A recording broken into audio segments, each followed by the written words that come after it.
Hello students, now we have to start the chapter that is poverty as a challenge. Okay, तो इसमें अभी तक हमने देख लिया कि क्या क्या रीजंस हैं पॉवर्टी के, है ना, कॉजेज ऑफ पॉवर्टी देख लिया कि क्यों पॉवर्टी इंडिया में इतनी ज़्यादा वाइड स्प्रेड है. ठीक है, तो आज के लेक्चर में हम देखेंगे एंटी पॉवर्टी मेजर्स. ठीक है, कि पॉवर्टी को हटाने के लिए गवर्नमेंट ने क्या क्या काम किए हैं. Anti poverty measures. ठीक है, तो एंटी पॉवर्टी मेजर्स को हम ब्रॉडली दो भागों में बांट सकते हैं, टू पार्ट्स में डिवाइड कर सकते हैं. It's based on the government, कि गवर्नमेंट जो कर रही है, क्योंकि पॉवर्टी हटाने के लिए बेसिकली गवर्नमेंट ही काम करेगी, है ना. तो यहाँ पर एंटी पॉवर्टी जो है it's broadly divided into two planks, that is promotion of economic growth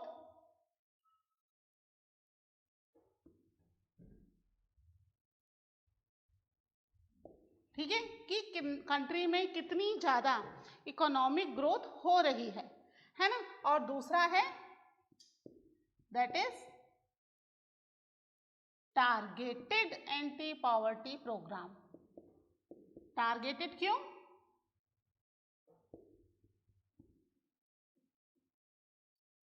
targeted इसलिए क्योंकि यहाँ पर पर्टिकुलर कुछ एक कम्युनिटी या कुछ एक पर्टिकुलर ग्रुप को टारगेट करके वो पॉवर्टी प्रोग्राम बनाया गया है ना.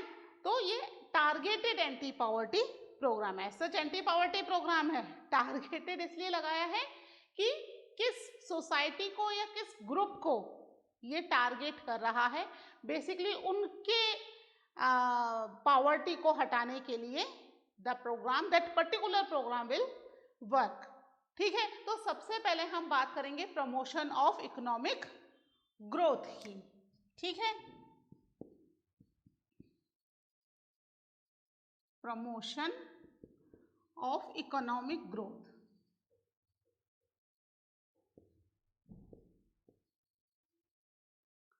क्या मतलब है प्रमोशन ऑफ इकोनॉमिक ग्रोथ का? कि कंट्री में जो है कितनी इकोनॉमिक ग्रोथ हो रही है ना. यानी कि कंट्री की जो जीडीपी है, पढ़ा था ना हमने जीडीपी, क्या होती है जीडीपी? ग्रॉस डोमेस्टिक प्रोडक्ट, है ना. यानी कंट्री में कुल मिला के जो अर्निंग हो रही है वो कितनी है. ठीक है, अगर जीडीपी ज़्यादा है इसका मतलब कंट्री में लोगों की इनकम ज़्यादा है, और अगर जीडीपी कम है तो क्या होगा? कंट्री में लोगों की इनकम कम है. तो ये जो इकोनॉमिक ग्रोथ है इंडिया में, ये इंडिपेंडेंस के बाद से, है ना, 1947 में इंडिपेंडेंट हुए, तो 1950 से 1980 तक ये इकोनॉमिक ग्रोथ में बहुत ज़्यादा कुछ फर्क नहीं आया.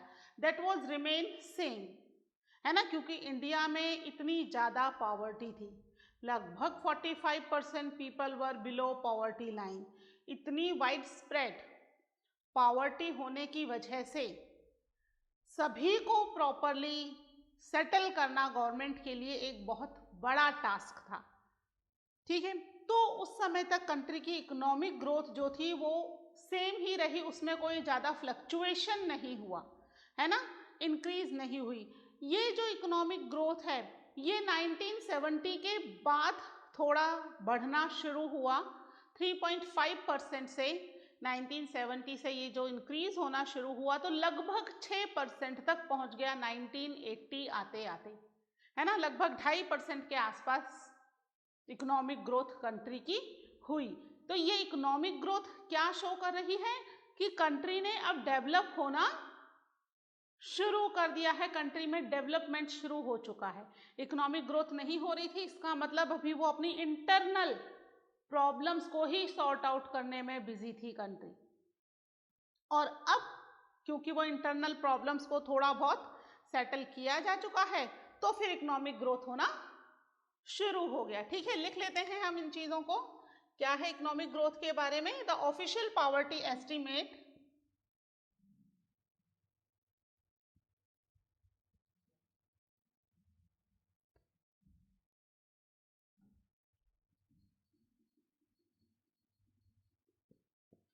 estimates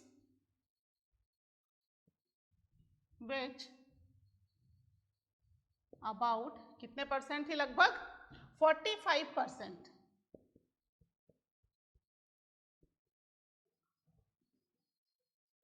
in the early 1950 and it remain same even in early 1980s। ठीक है, 1980s आते आते भी ये क्या थी, इट वॉज रिमेन सेम। लगभग 45% पॉपुलेशन, लगभग कंट्री की 50% के आसपास है ना, आधी पॉपुलेशन के आसपास क्या हो गई, that is below poverty line, या ऑफिशियल एस्टिमेट्स है ना, इससे थोड़ा बहुत अबाउट 45%, थोड़ी कम ज्यादा हो सकती है। ठीक है, तो यहाँ पर यानी कि कंट्री में जो है वो पॉवर्टी में कोई चेंज नहीं आ रहा, पॉवर्टी रिड्यूस नहीं हो पा रही है, यानी कि कंट्री की इकोनॉमिक ग्रोथ भी रुकी हुई है। जो ये इकोनॉमिक ग्रोथ है ये जंप की कब,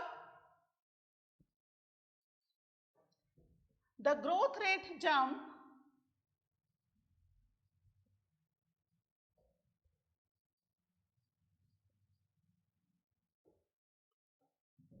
फ्रॉम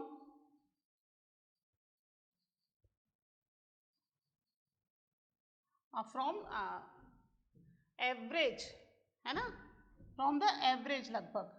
ठीक है, कोई फिक्स नहीं है इसमें,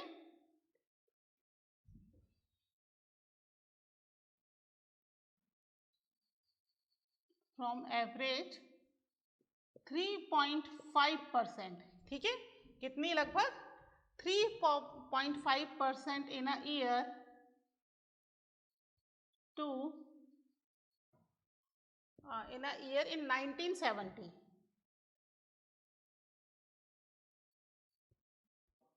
in a year in 1972, 6% in 1980s। ठीक है, 3.5% से जंप होकर के क्या हो गई, ये लगभग 1980 आते आते 6% हो गई, यानी कि इकोनॉमिक ग्रोथ जो है वो इंक्रीज हो रही है। इकोनॉमिक ग्रोथ के इंक्रीज होने का मतलब है कि ये जो पॉवर्टी रेशो है इसमें भी अब चेंज होगा, क्योंकि अगर कंट्री की इकोनॉमी बढ़ेगी तो कंट्री ये पैसा किस पर खर्च करेगी, that money country will spend to remove the poverty, to provide the facility to the population of the country, इसी के लिए कंट्री ये पैसा खर्च करेगी। तो यहाँ पर इकोनॉमिक ग्रोथ इंक्रीज होने का मतलब है कि लोगों की जो इनकम है वो इनकम थोड़ी सी इंक्रीज हो रही है, 2.5% तक इकोनॉमी लगभग जंप कर गई, है ना, इसका मतलब लोगों की इनकम इंक्रीज हो रही है। अगर लोगों की इनकम इंक्रीज होगी तो फिर वो क्या करेंगे, जरा सोचो और इसको नोट करो, फिर हम और इसके बारे में डिस्कस करते हैं।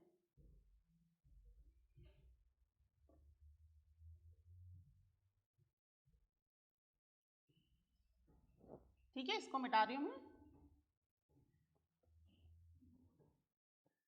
जो इकोनॉमिक ग्रोथ हुई वो क्या कर रही है कंट्री में, वो लोगों को बोल रही है कि भाई जो पैसा अर्न किया है अब उसको स्पेंड करो, खर्च करो, है ना, जितनी अर्निंग होती है अकॉर्डिंगली ही क्या हो जाते हैं, खर्चे हो जाते हैं, है ना। तो यहाँ पर लोगों की इनकम बढ़ेगी तो वो क्या करेंगे, वो उन पैसों को अपने ऊपर खर्च करेंगे, किस चीज में, अपने लिए ज्यादा से ज्यादा फैसिलिटीज अब अवेल करने के लिए, ज्यादा से ज्यादा उन्हें रिसोर्सेज मिले, ज्यादा से ज्यादा फैसिलिटीज मिले। ठीक है, इसी के लिए करेंगे पैसा। ठीक है, जितना पैसा अर्न हो रहा है, इवन जो लोग अभी तक अपने बच्चों को स्कूल भेजने के बारे में सोच रहे थे, अब वो अपने बच्चों को स्कूल भी भेज पाएंगे, इंक्लूडिंग गर्ल चाइल्ड। हमने पढ़ा था ना कि भाई गर्ल चाइल्ड कैसी है, that is poorest in the poor, गरीबों में भी सबसे गरीब, तो अब यहाँ पर अगर फैमिली की इनकम इंक्रीज हो रही है तो वो यहाँ पर अपने बच्चों को either that is girl child और बॉय चाइल्ड सभी को स्कूल भेजने में इंटरेस्टेड होंगे, है ना। तो यहाँ क्या बता रही है economic growth,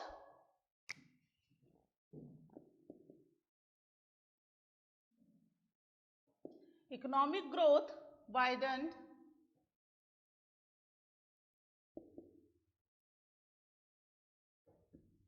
the opportunity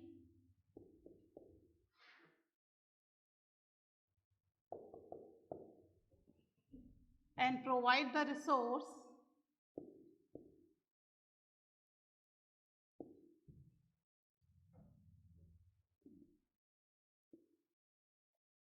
resources to needed invest in human development, है ना। इकोनॉमिक ग्रोथ ने अपॉर्चुनिटीज बढ़ा दी और जो रिसोर्सेस थे वो और ज्यादा ह्यूमन डेवलपमेंट में इन्वेस्ट होना शुरू होंगे। ठीक है, ह्यूमन डेवलपमेंट बेसिकली किस पर बेस्ड है, हम पढ़ चुके हैं about the human development. Basically it is based on education and health. ठीक है, एक एजुकेटेड व्यक्ति और एक हेल्दी व्यक्ति, यही क्या है कंट्री के लिए, they are the human resource, है ना। अगर उनकी हेल्थ या एजुकेशन प्रॉपर नहीं है तो वो कंट्री में लोगों के लिए कुछ भी फैसिलिटीज नहीं प्रोवाइड कर पाएंगे। ठीक है, तो इसने जो है इनकरेज किया लोगों को कि वो ह्यूमन डेवलपमेंट में खर्च करें और बेसिकली एजुकेशन फैसिलिटी पर। ठीक है, यहां पर this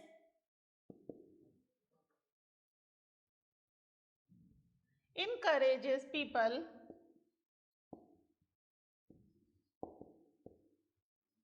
to send their children, अब इस चिल्ड्रन में कौन है, इंक्लूडिंग गर्ल चाइल्ड,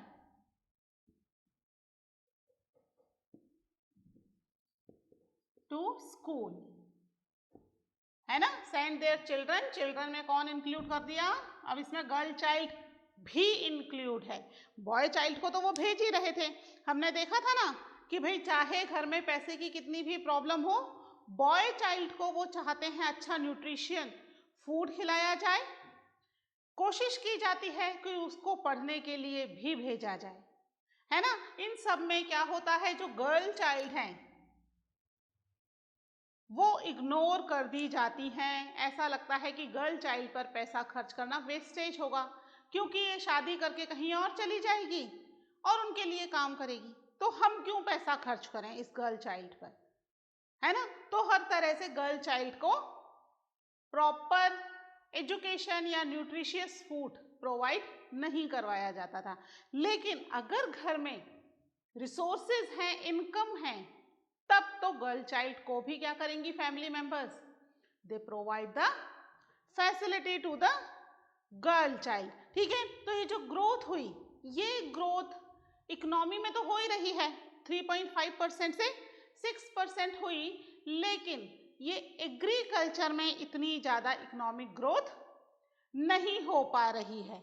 ठीक है, क्योंकि इकोनॉमिक ग्रोथ इसमें ग्रीन रेवोल्यूशन जो हमने पढ़ा था, तो ग्रीन रेवोल्यूशन का फायदा कुछ ही स्टेट उठा पाए थे, बाकी के स्टेट इसका प्रॉपर फायदा नहीं उठा पाए था। ठीक है, तो जितनी उम्मीद थी, है ना, एग्रीकल्चर से उतनी ग्रोथ नहीं हुई।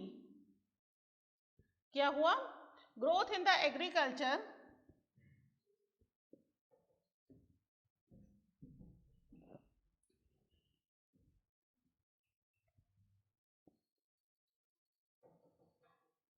agriculture sector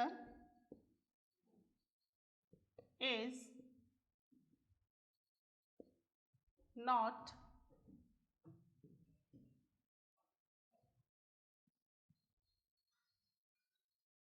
according to expectation. ठीक है, ग्रोथ तो हुई but that is not according to the expectation. जो एक्सपेक्टेशन की गई थी उस एक्सपेक्टेशन के अकॉर्डिंगली ग्रोथ नहीं हो पाई है यहाँ पर। ठीक है, और इसमें सबसे ज्यादा जो लोग सफर कर रहे थे that was basically poor people and poor farmer, है ना, क्योंकि फार्मर को हर साल नेक्स्ट ईयर एग्रीकल्चर करने के लिए क्या चाहिए, दे नीड मनी, है ना, to purchase the seeds inputs, उसके लिए उन्हें मनी चाहिए। और यहाँ पर एग्रीकल्चर की उतनी ज़्यादा ग्रोथ नहीं हो पाने का मतलब क्या हुआ कि जो पुअर फार्मर है उनकी कंडीशन अभी भी खराब है। हर बार वो मार्केट से लोन लेंगे, काम करेंगे, उस लोन को चुकाएंगे और फिर नेक्स्ट ईयर के लिए वापस लोन लेना पड़ेगा। तो ये साइकिल उनकी चलती जाती है ना। उनके लिए इकोनॉमिकली प्रॉपर फैसिलिटीज नहीं मिल पाई हैं। तो ये हुआ अबाउट द अपना प्रमोशन ऑफ इकोनॉमिक ग्रोथ। ठीक है, अब हम देखते हैं टारगेटेड एंटी पॉवर्टी प्रोग्राम। ठीक है, आप इसको नोट कर लीजिए।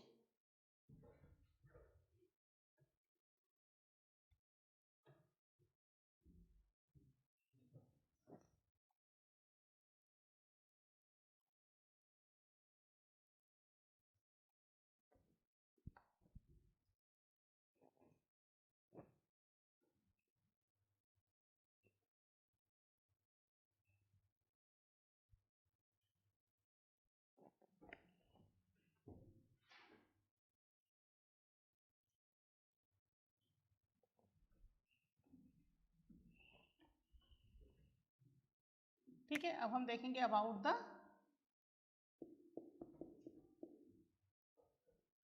Anti poverty programmes.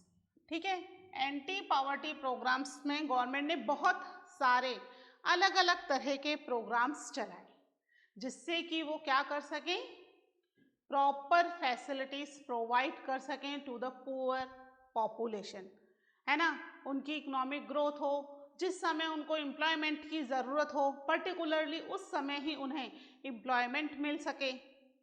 जो लोग अपना एजुकेटेड हैं और अपना खुद का काम करना चाहते हैं उनके लिए प्रोग्राम्स शुरू किए गवर्नमेंट ने।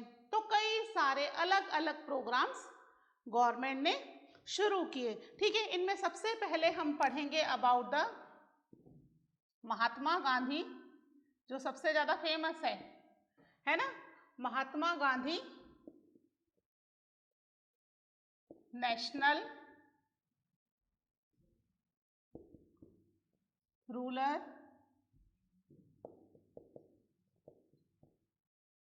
Employment guarantee act. ठीक है, शॉर्ट में क्या लिखेंगे हम इसको, एम नरेगा। ठीक है, पहले नरेगा था, बाद में इसमें महात्मा गांधी शब्द और इंक्लूड कर दिया गया तो ये बन गया एम नरेगा। ठीक है, इट वॉज स्टार्टेड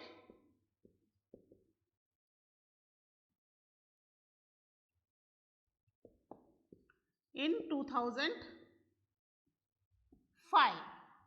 ठीक है, ये बेसिकली उन अनएम्प्लॉयमेंट पॉपुलेशन को टारगेट कर रहा था जिन्हें एम्प्लॉयमेंट की जरूरत है ना। एम्प्लॉयमेंट गारंटी एक्ट है, यानी गारंटी है कि आपको इस प्रोग्राम के थ्रू एम्प्लॉयमेंट मिलेगा ही मिलेगा। ठीक है, 2005 में शुरू हुआ। इसमें क्या होता था, कैनाल्स वगैरह बनाने के लिए, वेल बनाने के लिए या हाईवेज वगैरह कंस्ट्रक्ट करने के लिए गवर्नमेंट काम शुरू करती थी। एज अ लेबर वो रूरल एरिया के लोगों को ही इसमें एम्प्लॉय करती थी। ठीक है, तो यानी जिस भी एरिया रूरल एरिया के आसपास काम चल रहा है उसी एरिया के लोग इसमें एम्प्लॉय होंगे। यहाँ पर जो गारंटेड एम्प्लॉयमेंट है that is for 100 days.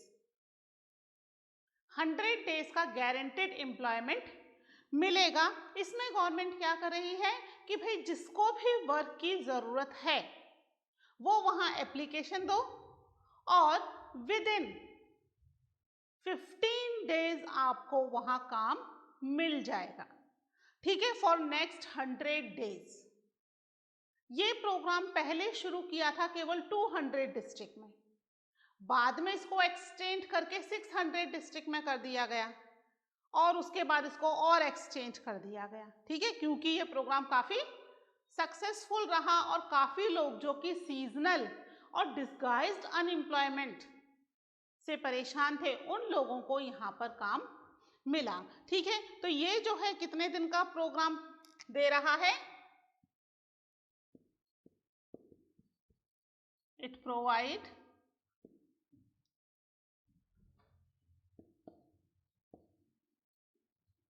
100 days of employment.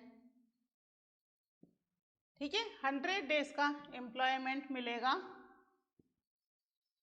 To every rural household. ठीक है, हर रूरल हाउस होल्ड को 100 डेज का एम्प्लॉयमेंट दिया जाएगा, 100 दिन का काम मिलेगा। ठीक है, पहले 200 डिस्ट्रिक्ट में था, लेकिन बाद में इसको और एक्सटेंड कर दिया गया। ठीक है, इसके अलावा इसके थ्रू किस पर काम किया जाएगा? सस्टेनेबल डेवलपमेंट में,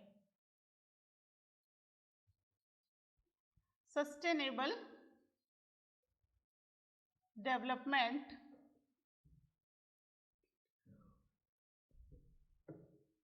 to address the causes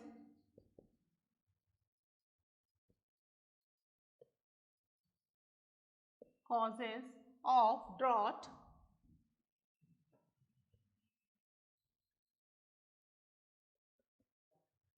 deforestation and soil erosion। ठीक है, किसी भी वजह से ड्रॉट है, डिफॉरेस्टेशन हो गया या सॉइल इरोजन हो गया, उससे उन्हें प्रॉपरली फैसिलिटी प्रोवाइड की जाएगी। ठीक है, अब इसमें एक और स्पेशल फीचर क्या था कि it provide the work to every rural household, सबके लिए है, लेकिन इसमें जो 1/3 सीट थी, that seats was reserve for the women, यानी 1/3 सीट्स पर केवल वुमेन ही एम्प्लॉयमेंट ले पाएंगी। ठीक है, यानी वुमेन के लिए यहाँ पर स्पेशल फैसिलिटीज प्रोवाइड की गई हैं। क्या की गई हैं? 1/3 ऑफ proposed seats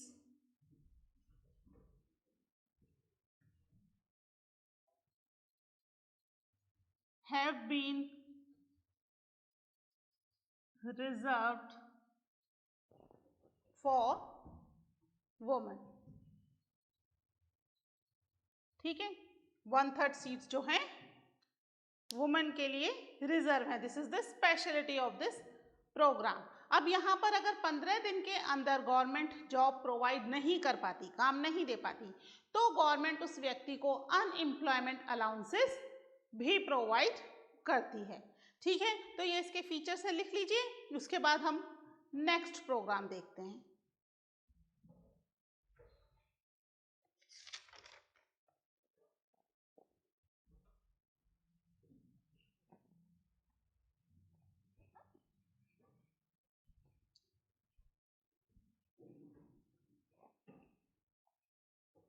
बहुत सारे प्रोग्राम गवर्नमेंट ने चलाए थे, इसमें हम उनमें से कुछ ही प्रोग्राम देखेंगे। ठीक है, एक फूड फॉर वर्क प्रोग्राम था, जिसमें काम के बदले खाना दिया जाता था, है ना। पुअर हाउस होल्ड को प्रॉपर फूड भी प्रोवाइड नहीं है, तो काम के बदले खाना, फूड फॉर वर्क प्रोग्राम भी आया था। ठीक है, ऐसे बहुत सारे टाइम टू टाइम प्रोग्राम्स आ रहे थे। ठीक है, तो इसमें एक था प्रधानमंत्री रोजगार योजना। प्रधानमंत्री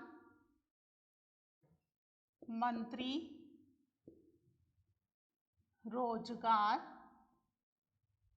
योजना। ठीक है, शॉर्ट में क्या कहेंगे हम इसको?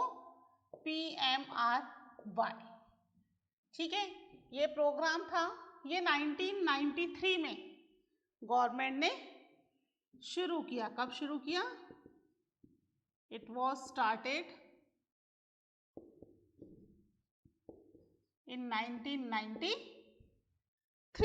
ठीक है, 1993 में इसको स्टार्ट किया गया। इसका मेन एम जो था that was to provide the self employment to the people, लोगों को अपना खुद का काम करने की स्किल्स प्रोवाइड करना और उसके लिए जो भी ज़रूरी चीज़ें हैं वो सब प्रोवाइड करना, लोन वगैरह दिलवाना, ये सारी चीज़ें इसके अंदर आ गई थी। इसमें प्रॉपरली गवर्नमेंट पूरी हेल्प करती थी लोगों की to small their own industry और स्मॉल बिजनेस।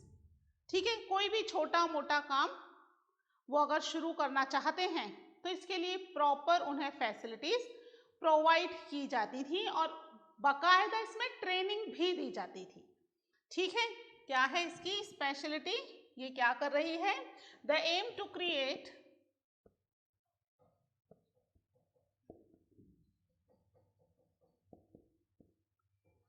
Self employment. ठीक है, self employment opportunity for the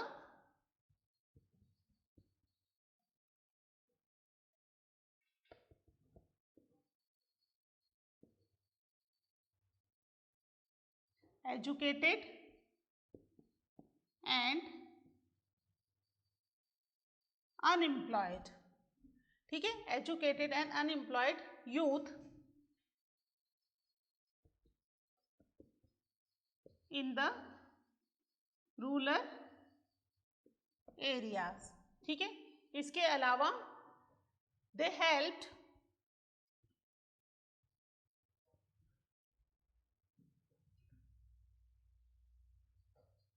they are helped them to setting up